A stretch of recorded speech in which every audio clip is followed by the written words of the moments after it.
तो इस रिपोर्ट से कुछ तस्वीर आपके सामने साफ होगी, कुछ देर में और साफ हो जाएगी, क्योंकि कई खास मेहमान जिनका हमने जिक्र किया था वो हमारे साथ जुड़ गए। आपका परिचय उनसे करा दें।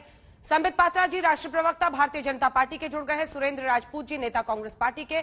अमित रैना कश्मीरी पंडित के तौर पर जुड़ रहे हैं हमारे साथ। फारूक रंजू शाह साहब पूर्व नौकरशाह जुड़ रहे हैं।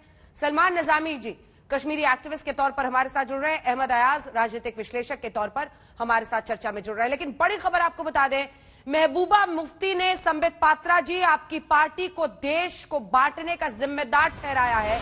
गंभीर आरोप लगाया है कि कश्मीर फाइल्स के बहाने आपकी पार्टी देश को बांटना चाहती है। ये महबूबा मुफ्ती का आरोप है। कई पाकिस्तान बनाना चाहती है बीजेपी। महबूबा मुफ्ती ये कह रही है, मैंने इतिहास को आंखों से देखा है, ये बता रही है महबूबा मुफ्ती। और याद रखिए, आपकी समर्थित सरकार में इन्हीं के पिता गृह मंत्री थे संबित पात्रा जी। बीजेपी हिंदू मुस्लिम करके चुनाव पर नजर रखती है। फिल्म हमें क्या इतिहास बताएगा, मैंने इतिहास को अपनी आंखों से देखा है, महबूबा मुफ्ती कह रही है। जवाब के साथ शुरुआत करेंगे डॉक्टर संबित पात्रा।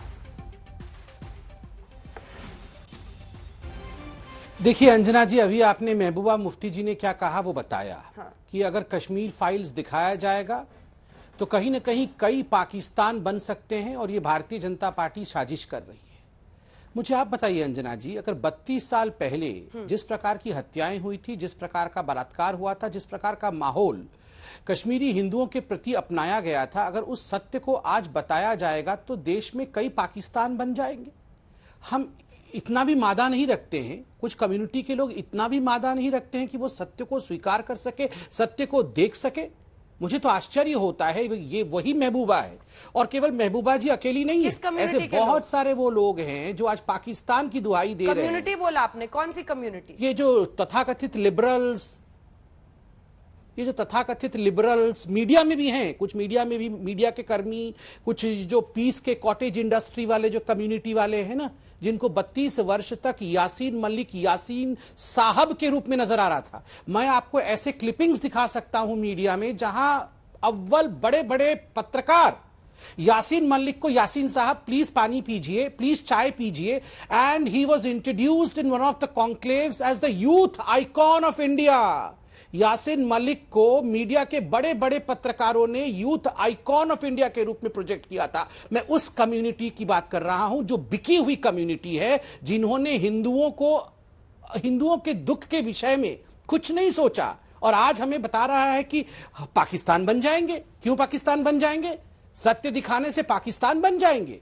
मतलब हमको डरा के रखना चाहते हैं। यही आतंकवादियों का हथियार है, डराओ, सत्य मत दिखाओ। और अगर सत्य दिखाया जाए तो कहो कि हम कई टुकड़ों में देश को बांट देंगे। ये वही लोग हैं जो कह रहे थे अनुच्छेद 370 को हाथ लगा के देखो, तिरंगा उठाने वाला कोई नहीं होगा। ये वही लोग हैं जो कह रहे थे अनुच्छेद 370 के हटा के तो दिखाओ, फिर खून की नदियां बहेंगी। आज ये कह रहे हैं कि कश्मीरी फाइल्स आप अगर दिखाएंगे सिनेमा घरों में तो कई टुकड़े हो जाएंगे हिंदुस्तान को।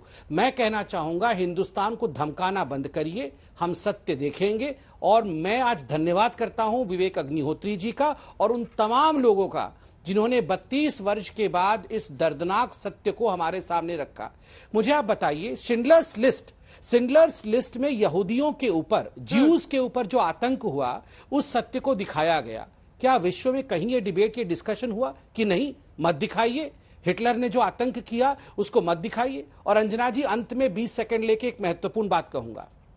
किसकी गलती है, किसकी सरकार थी, कौन 2 दिन पहले रेजिग्नेशन दिया, कौन 2 दिन बाद गवर्नर बन के आया, ये सारी टेक्निकल विषय हैं। व्यक्ति से बड़ा सोच होता है।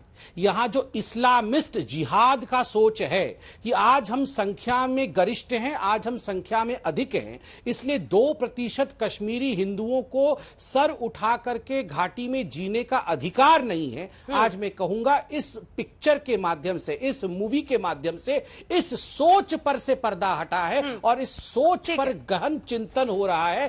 थैंक्स। इस इस्लामिस्ट जिहाद के खिलाफ चिंतन हो रहा है।